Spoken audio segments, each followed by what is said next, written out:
Red టీవీలో మీ వ్యాపార ప్రకటనల కోసం ఈ నంబర్ ని సంప్రదించండి 6281747728. నమస్తే. ప్రస్తుతం మనతో పాటు సీనియర్ జర్నలిస్ట్ దాము బాలాజీ ఉన్నారు. ఆయనతో మాట్లాడదాం. నమస్తే సార్. నమస్తే సార్. ఇవాళ మనం ఒక న్యూస్ వింటున్నాం. Fan war, Allu Arjun fans Prabhas fans కొట్టారు అని చెప్పేసి వినిపిస్తుంది. ఎందుకంటారు సార్? నేను ఆ వీడియో చూశాను. కర్ణాటకలో బెంగళూరులో జరిగింది. అల్లు అర్జున్ ఫ్యాన్స్ దాదాపు ఒక 10 మంది, ఒక ప్రభాస్ ఫ్యాన్ ఒకరిని దొరికాడు. వాళ్ళకి ఇతను బాగా చితగ్గొట్టేశారు. ముఖం అంతా బ్లడ్ కారుతుంది. అది ఫుల్ వీడియో లేదు, అంతవరకే ఉంది. తర్వాత ఏం జరిగిందనేది తెలీదు. అయితే తర్వాత న్యూస్ ఏంటంటే ఆ 10 మంది మీద కూడా పోలీసులు కేసు పెట్టారు. ఈ అబ్బాయి వెళ్ళి పోలీస్ స్టేషన్లో కేసు పెట్టాడు, ప్రభాస్ ఫ్యాన్. అక్కడ ఏదో ప్రభాస్ ఫ్యాను అల్లు అర్జున్ ఏదో అన్నాడని వీళ్ళ కోపం వచ్చి చేశారు. సో మామూలుగా కర్ణాటకలో కూడా చాలా తెలుగు స్టార్లకి ఫ్యాన్ ఫాలోయింగ్ బాగుంటుంది. మనకి బెంగళూరులో తీసుకుంటే అక్కడ బెంగళూరు మెజెస్టిక్ ఏరియా అంటారు, దాన్ని గాంధీనగర్ అంటారు. ఆ గాంధీనగర్లో కొన్ని థియేటర్లు తెలుగు సినిమాలే వేస్తుంటారు అక్కడ. అందువల్ల అక్కడ పెద్ద ఎత్తున కట్అవుట్స్, ఫ్యాన్ ఫాలోయింగ్ అన్నీ ఉంటాయన్నమాట. సో అక్కడ జరిగింది. ఇక్కడ కూడా మనం చాలా జరుగుతున్నాయి. 2016లో నాకు గుర్తున్నంత వరకు వినోద్ కుమార్ అని ఒక పవన్ కళ్యాణ్ ఫ్యాన్ని ఎన్టీఆర్ ఫ్యాన్స్ చంపేశారు కత్తితో పొడిచి. అట్లాగే మనకేందంటే సౌత్ ఇండియాలోనే ఫ్యాన్ కల్చర్ స్ట్రాంగ్గా ఉంటుంది. నార్త్ ఇండియాలో ఇలా ఉండదు. సౌత్కి అది స్పెషల్ అనమాట. ముందు నుంచి కూడా అది ఇప్పుడుది కాదు, ఎప్పటి నుంచో ఫ్యాన్ కల్చరు మనకి ఎన్టీఆర్ పీరియడ్ నుంచి ఉంది. అక్కడ తీసుకుంటే తమిళనాడులో ఎంజీఆర్ అండ్ శివాజీ ఫ్యాన్స్, వాళ్ళిద్దరి మధ్య భయంకరమైన వార్ జరిగేది. దాని తర్వాత రజనీకాంత్ అండ్ కమల్ హాసన్ ఫ్యాన్స్. ఇక కర్ణాటకలో తీసుకుంటే శివరాజ్ కుమార్ వాళ్ళ నాన్న రాజ్ కుమార్కి విష్ణువర్ధన్కి. అది ఏ స్థాయిలో అంటే విష్ణువర్ధన్ కెరీరే దెబ్బతినేసింది ఒక దశలో. ఆయన సినిమాలు ఏవి ఆడకుండా అయిపోయినాయి. అంతగా నెగిటివ్ ప్రచారం చేయడం, వాటిని థియేటర్ని పట్టుకొని ఆడించకుండా ఉండడం, దీని వెనక అనేక కారణాలు ఉన్నాయి. ఇక్కడ మనం చూస్తే ఎన్టీఆర్కి నాగేశ్వరరావుకి మధ్య ఫ్యాన్స్. నేను కాళహస్తిలో చదువుకున్నా. అప్పుడు పిఆర్ మోహన్ అని ఎన్టీఆర్ ఫ్యాన్ ఉండేవాడు. అతను కరాటే కూడా బ్లాక్ బెల్ట్. అట్లాగే నాగేశ్వరరావుకి కూడా చాలా బలమైన ఫ్యాన్ ఫాలోయింగ్ ఉంది. వీళ్ళిద్దరు కొట్టుకునేవాళ్ళు. ఆ తర్వాత పిఆర్ మోహన్ ఏ స్థాయిలో అంటే తర్వాత ఎన్టీఆర్ క్యాబినెట్లో మినిస్టర్ కూడా అయ్యాడు అతను. ఫ్యాన్స్కి అదొక సోషల్ దాని ఏమంటారు క్యాపిటల్, పెట్టుబడిగా ఉపయోగపడుతుంది. నువ్వు ఫ్యాన్ అసోసియేషన్లో పైకి వెళ్ళే కొద్దీ నీకు సర్కిల్ పెరగడం, ఆ కమ్యూనిటీ ఏ హీరో ఏ కమ్యూనిటీలో ఉంటే ఆ కమ్యూనిటీతో పరిచయాలు రావడం, ఇవన్నీ కూడా పెరుగుతాయి. ఒక రకంగా ఏంటంటే ఫ్యాన్స్కి అక్కడున్న సొసైటీలో ఒక వాల్యూ పెరగడం, పరిచయాలు రావడం, అదొక పవర్ సెంటర్గా మారుతుంది. సో ఇది మారడానికి ఏంటంటే జనరల్గా ఫ్యాన్ అసోసియేషన్స్ బాగా స్ట్రాంగ్గా ఉన్నాయి. ఈ కేరళలో కొద్దిగా తక్కువ, కానీ ఈ 3 రాష్ట్రాల్లో మాత్రం చాలా ఎక్కువ ఉంది. ముఖ్యంగా తమిళనాడు, ఆంధ్రాలో ఇంకొక యాంగిల్ కూడా ఉంది. ఆ యాంగిల్ ఏంటంటే పాలిటిక్స్కి సినిమాకి ఉన్న దగ్గర సంబంధం. ముఖ్యంగా తమిళనాడులో అది స్టార్ట్ అయింది. ఇప్పుడు ద్రావిడ మూమెంట్ నుంచి కూడా తమిళ సినిమాకి పాలిటిక్స్కి మధ్య దగ్గర సంబంధం ఉంది. మనకు తమిళనాడుతో పోలిస్తే అంత లేకపోయినా ఎన్టీఆర్ తర్వాత, ఎన్టీఆర్ ముందు కూడా రాజకీయాల్లో కొంతమంది ఉన్నారు, కానీ వాళ్ళు ఇండివిజువల్ వరకే పరిమితం అయ్యారు తప్ప సినిమా ఇండస్ట్రీ మొత్తం ఇన్వాల్వ్ అయినట్లేదు. ఎన్టీఆర్తో ఇది స్టార్ట్ అయింది. అంతకుముందు కూడా ఏఎన్ఆర్, ఎన్టీఆర్ ఇద్దరూ ఒకే కమ్మ కమ్యూనిటీ అయినప్పటికీ, ఈవెన్ కృష్ణ, ముగ్గురు కమ్మ కమ్యూనిటీ అయినప్పటికీ కూడా ఫ్యాన్స్ పెద్ద ఎత్తున కొట్టుకునేవాళ్ళు.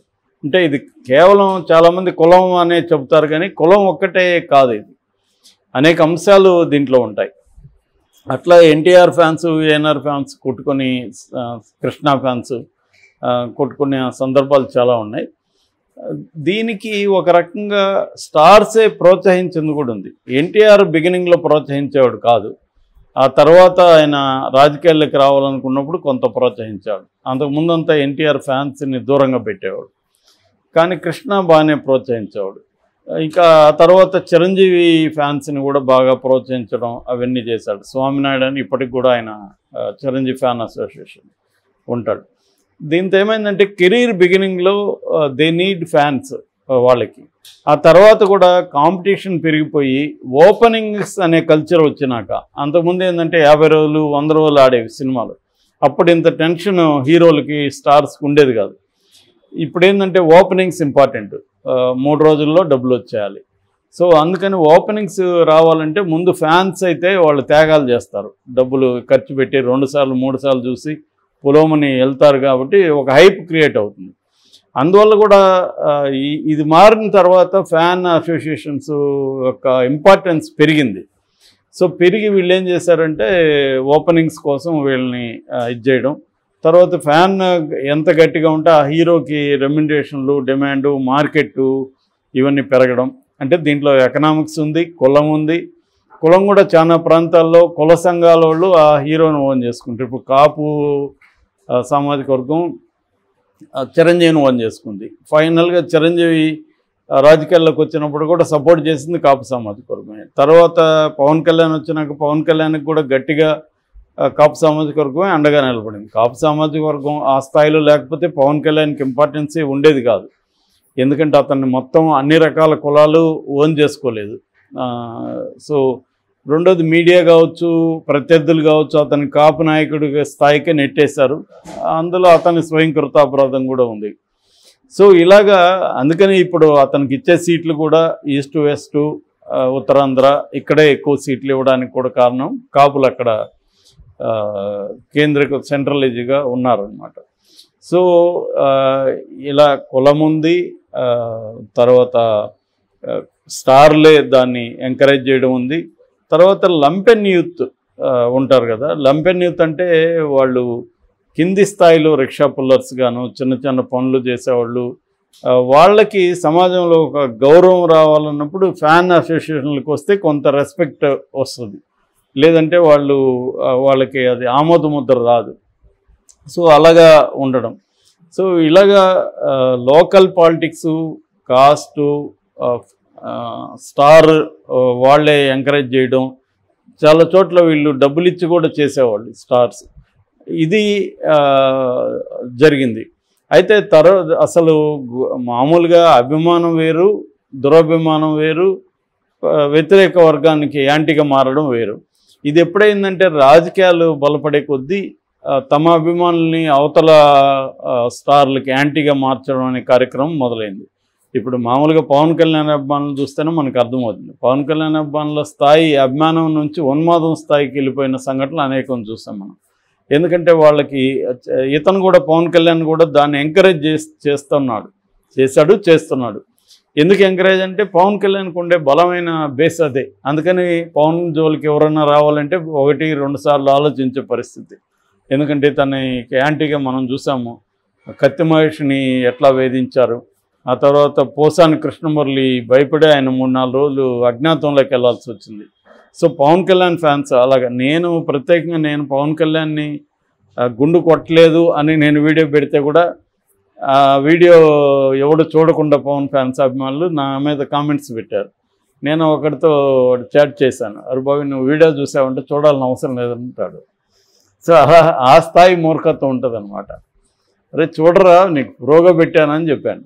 అట్లా చెప్పినాక 2-3లో ఒకడు తర్వాత చూసి సారీ చెప్పాడు, సారీ బ్రదర్ నేను చూడలేదు అని. అంటే అలా వాళ్ళు అది మంచి చెప్పాడా చెడ్డ వాడొక ఒపీనియన్కి వచ్చేసి అటాక్ చేసేస్తారు. దీనివల్ల పవన్ కళ్యాణ్ నష్టం కూడా లాంగ్ టర్మ్లో జరుగుతుంది, కానీ అతను అది పట్టించుకోవట్లేదు. ఎందుకంటే ఫ్యాన్ బేస్ని పొలిటికల్ బేస్గా మార్చాలి. అంటే ఫ్యాన్స్ అనేవాళ్ళు ఒక అన్రూలీగా అనార్గనైజ్డ్గా ఉండే ఒక లంపెన్ యూత్, వాళ్ళని కొంత నువ్వు ఆర్గనైజ్ చేసి వాళ్ళని పొలిటికల్ క్లాసెస్ చెప్పి వాళ్ళని ఒక నీకు ఏదైతే సిద్ధాంతం ఏదైతే ఉందో దాన్ని వాళ్ళకి కూడా ఎక్కించి ఒక ఆర్గనైజర్గా తీసుకెళ్ళాలి. అందుకనే మనకి తెలుగుదేశం కానీ ఇటు వైసీపీలో ఆర్గనైజ్డ్ క్యాడర్ ఉంటారు. జనసేనకు వచ్చేసరికి ఆర్గనైజ్డ్ క్యాడర్ లేరు. దానివల్ల ఏమవుతుందంటే అభిమానం ఓట్లుగా కన్వర్ట్ కూడా కాదు. చాలామంది ఓపెన్గా వీడియోలు చూస్తుంటాం, నేను పవన్ కళ్యాణ్ అభిమానే కానీ ఓట్లు వేయను పవన్ కళ్యాణ్ కానీ చాలామంది చెప్తుంటారు. సో పవన్ కళ్యాణ్కి బలము బలహీనత ఫ్యాన్సే అనమాట. అలాగా చాలామంది స్టార్లకు కూడా ఇది వర్తిస్తుంది, బలము బలహీనత. దీని మీద మా ఫ్రెండ్ ఒక ఆయన పిహెచ్డి కూడా చేశాడు ఫ్యాన్స్ మీద, ఎస్వి శ్రీనివాస్ అని, మెగాస్టార్ అని ఆక్స్ఫర్డ్ వాళ్ళు బుక్ కూడా వేశారు. అంటే ముఖ్యంగా చిరంజీవి ఫ్యాన్స్ మీద ఆయన పిహెచ్డి చేశాడు. ఆ బుక్ చదివితే మనకి ఫ్యాన్స్కి స్టార్కి ఉండే సంబంధాలు అనేక విషయాలు దాంట్లో వస్తాయన్నమాట. సో అది బేసిక్గా ఆ కాంటెక్స్ట్లో మనం అల్లు అర్జున్ ఫ్యాన్స్ ప్రభాస్ ఫ్యాన్ని చితగ్గొట్టిన దీన్ని అర్థం చేసుకోవాలి. యాక్చువల్గా ఈ స్టార్లు చాలామంది అప్పీల్ చేస్తూనే ఉన్నారు, మేము బాగానే ఉంటారా బాబు మీరెందుకు కొట్టుకుంటారని. నిజానికి స్టార్ల మధ్య ఏమి రైవలరీస్ ప్రొఫెషన్లో ఉంటాయి తప్ప ఎవరు వ్యక్తిగతంగా తీసుకొని గొడవ పడడం అనేది తక్కువగా ఉంటుంది. కానీ అది ఎందని చెప్పినా వాళ్ళు గొడవ పడుతూనే ఉంటారు. Okay sir, thank you.